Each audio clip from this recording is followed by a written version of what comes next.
Hello everyone, in today's video I'll be going over my survival build for Siphon Site D. First, what I'll do is place down reflect beams. My reflect beams have anti-heal, defense rate, tenacity 10 with destructive health, and range pylon with a godly range stat.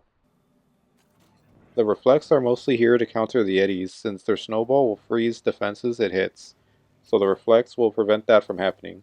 After that, I'll place down EMP traps for crowd control. The EMP traps have anti-heal, defense rate, tenacity 10 with electric paralysis, deadly strikes, defense rate, and a godly range stat. Each lane will have an EMP trap at spawn and another is placed right on this bridge for the flyer lane. Then I place down the self-shocking Serpent coil down to stun enemies that get near the subcore.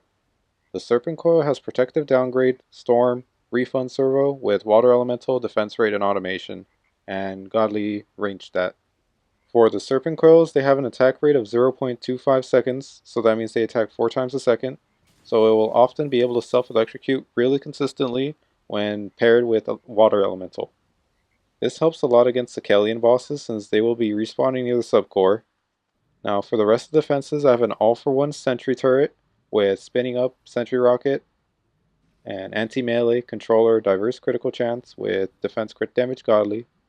Railguns have destruction, heavy rounds, mass destruction, with defense rate, diverse critical chance, with energy overload, and defense critical damage godly.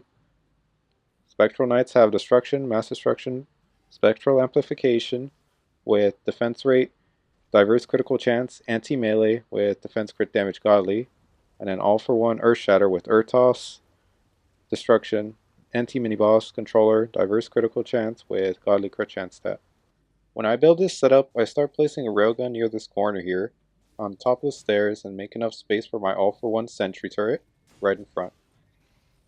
I angle this railgun to only face this way so that its primary target is the subcore lane, so it doesn't switch between targets on the other lane.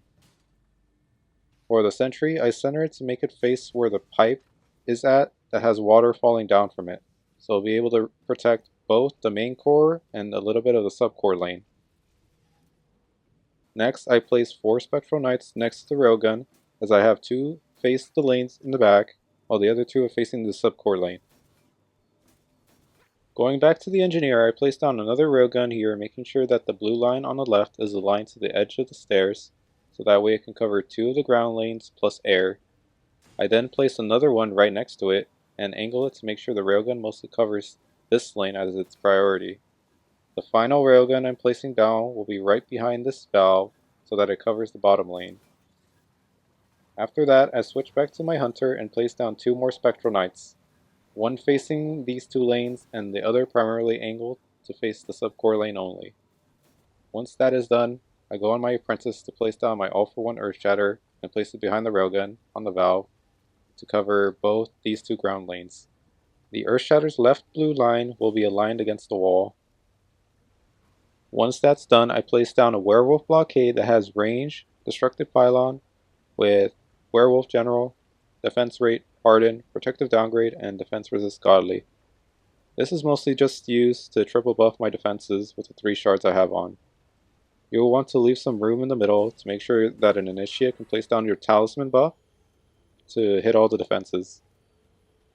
So far you can see my talisman buff is buffing everything placed down. After that, place down a Frost Aura to be able to freeze any assassins that spawn.